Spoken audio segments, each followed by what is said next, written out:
샘 씨는 욕을 하나요? 부모 자식 간의 띠궁합이 중요한가요? 업장을 닦으면 무당 팔자라도 무당 안 될 수 있나요? 삼신의 보호는 몇 살까지인가요? 와, 댓글 많이 남겨주셨네요.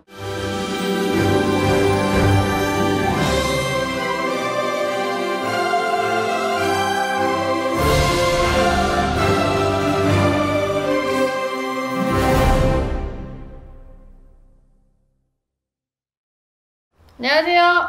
백호신구 이다영의 무당 들어와. 안녕하세요, 이다영입니다. 여러분, 드디어 제가 어머니 없이 혼자 있을 때도 저를 알아보는 사람이 생겼습니다. 여러분, 그만큼 입지가 늘어나는 거 아니겠습니까? 여러분,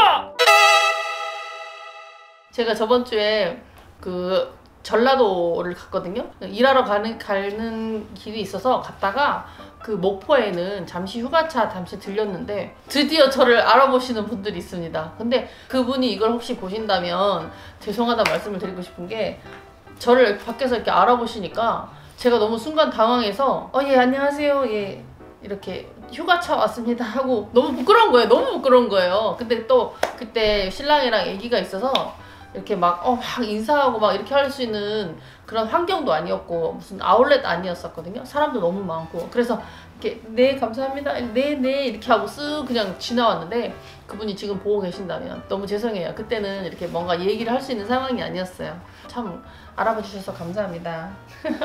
감독님, 오늘은 또 뭘 물어보실 겁니까?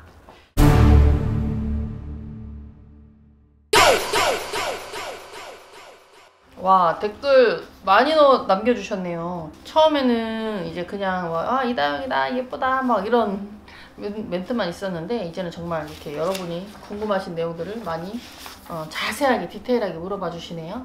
첫 번째 이제 댓글은 백호신국님, 기가 센 사람과 기가 약한 사람의 특징이 뭔가요? 그리고 기가 약한 사람이 빙의에 잘 걸리나요? 만약에 기가 센 사람이 빙의에 걸리면 어떤 일이 생기나요? 진심으로 궁금합니다. 생김새가 강하게 생겼다고 해서 기가 세고, 약하게 생겼다 해서 기가 약한 게 아니고, 나를 보호해주는 조상 신장이나 본인 몸주 신장의 기운이 강한 사람이 있어요.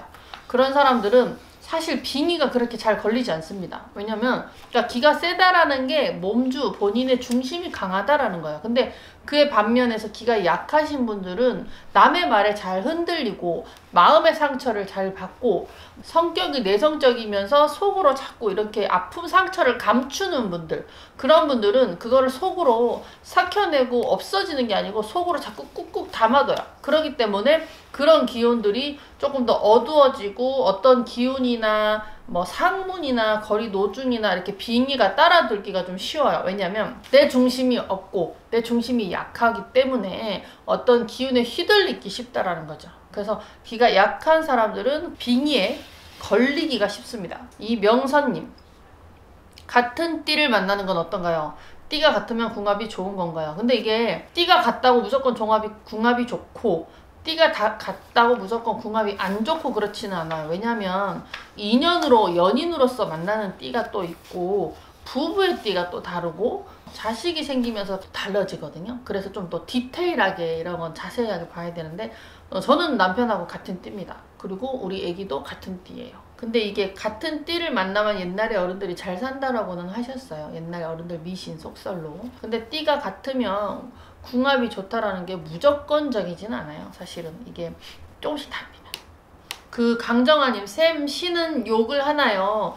당연히 신명에서도 하거나 하신 말씀 있을 때는 욕을 하시기도 하시겠죠. 그러니까 신명에서도 당연히 욕은 하신다는 게 어떤 의미냐면, 제자를 가리키려고 꾸짖으려고 신에서 제자한테 하시는 말씀은 있을 수 있지만, 신이 실려서 막 전보로 오시는 사례자나 뭐 이렇게 오시는 분들한테 막 무조건 욕을 하고 그렇지는 않습니다.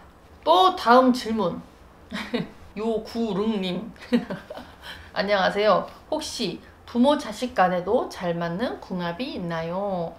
반면에 안 맞는 궁합이 있나요? 딸 둘이 있는데 뭔가 좀 답답해서 여쭤봅니다.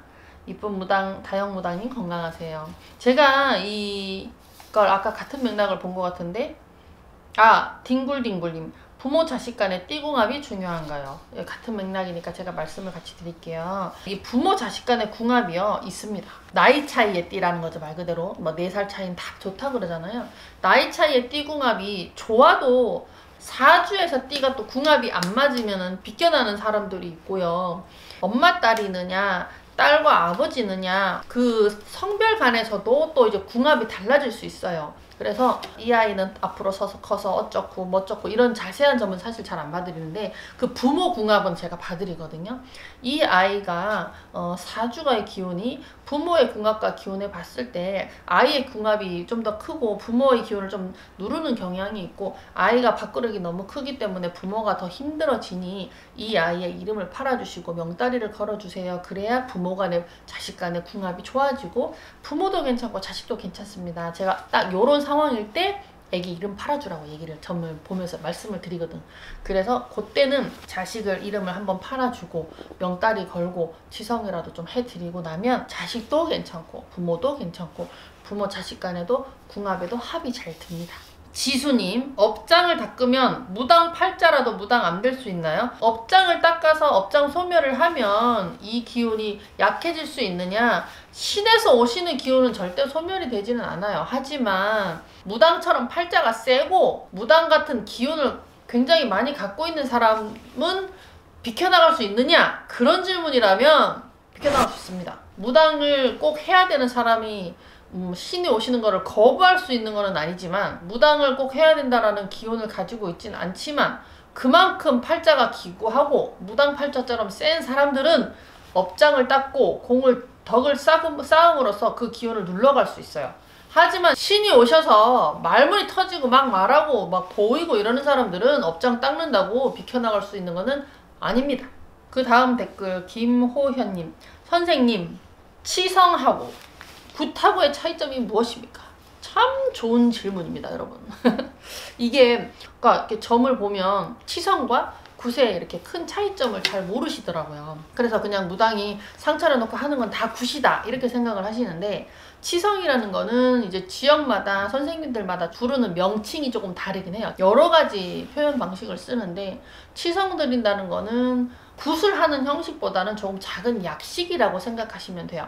만신령님들을 이제 저희가 앉은 비나리로 아니면 손으로 제자가 그 신명을 싣고 이 집안 안에 공수를 드리는 거예요. 그리고 굿은 말 그대로 연극으로 치면 어떤 선생님이 1막에 서서 산신을 모시고 다른 선생님이 2막에 서서 선왕을 모시고 이렇게 한 거리 1막, 2막, 3막, 4막을 구분 세세하게 하고 조상님을 모셔서 조상님을 회원을 해드린다라는 게 굿의 제일 큰 차이점이고 그래서 조상을 좀 풀어야 된다 하는 집은 굿을 합니다.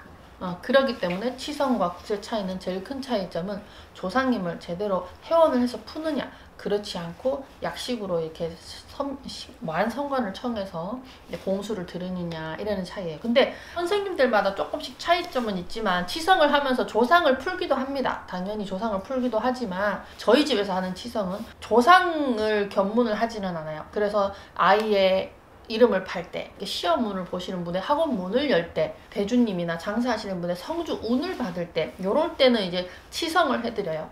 그리고 이 치성을 드린다고 성부를 조금 받고 굿을 하면 다 받고 그런 건 아닙니다. 절대로. 이 집안 안에 치성으로서 충분히 큰 성부를 보실 수 있는 분들은 그렇게 치성으로 저희가 해드리는 것 뿐이지 돈 많아서 굿하고 돈 적어서 치성하는 건 절대 아닙니다. 그 차이점은 정확하게 아셔야 돼요. 빈센조님, 삼신의 보호는 몇 살까지인가? 야, 이분 뭐 아는 분이네. 삼신의 보호라는 딱 말씀을 쓰시는 거 보니까 삼신의 보호는 몇 살까지인가요? PS 머리 푼 게 더 어울립니다. 아유 감사합니다. 삼신의 보호는 저는 배우기를 11살이라고 들었어요. 10살, 11살. 근데 이제 아이가 이제 태어나서 아이 이름을 명을 팔고 명다리를 걸고 복을 빌어주는데 삼신할머니가 10살이 지나서 11살이 되면 11살 생일 때는 애를 이제 등내놓고 그럼 이제 부모의 덕으로 사는데 20살이 지나서 이제 완전하게 본인의 덕으로 본인의 기운으로만 살아가거든요.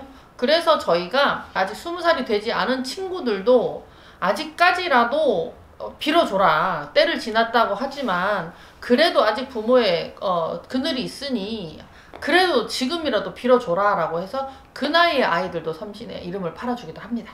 박영주님, 아들을 팔아야 한다는데 무슨 의미일까요? 요게 아까 제가 말씀드린 삼신할머니한테 명다리 판다, 자식 이름 팔아줘라, 이름 걸어줘라, 이런 의미예요. 아까 박영주님이 말씀을 들으셨다면 조금 이해가 더 쉬우실 텐데, 이 세상에 탄생을 할 때 부모의 좋은 기운도 받지만 안 좋은 애군이나 업장도, 조상의 업장도 같이 받을 수가 있어요. 그래서 자식의 이름을 팔아줘서 누구한테? 삼신할머니한테 자신의 나쁜 애군은 걷어내고 좋은 기운은 좀 더 왕성하게 올려주고 부모 자식 간에서 궁합을 맞게끔 돌려주는 게 자식의 이름을 팔아야 된다는 의미입니다. 저도 무당이지만 우리 아들 이름을 팔아줬어요. 백호신궁 이다영의 무당 들어와. 오늘 댓글이 여러분들이 진짜 궁금하셨던 그런 좀 알짜배기 댓글이 많아서 얘기 말씀드리고 이제 거기에 또 추가 설명드리고 하니까 참 좋은 유익한 시간이 되는 것 같습니다. 그래서 앞으로도 좀 궁금하신 댓글, 궁금하신 질문 댓글로 많이 남겨주세요. 많이 남겨주시면 제가 또 이렇게 댓글만 모아서 답 드리는 이런 시간 또 앞으로도 자주 가질 테니까 댓글 많이 참여해 주시고, 오늘도 백호신궁 이다영을 이뻐해 주시고 사랑해 주신 우리 구독자 여러분들 구독, 좋아요, 알람 설정 꼭 해주시길 바랍니다. 그러면 백호신궁 이다영 무당무당 오늘은 여기까지입니다. 감사합니다.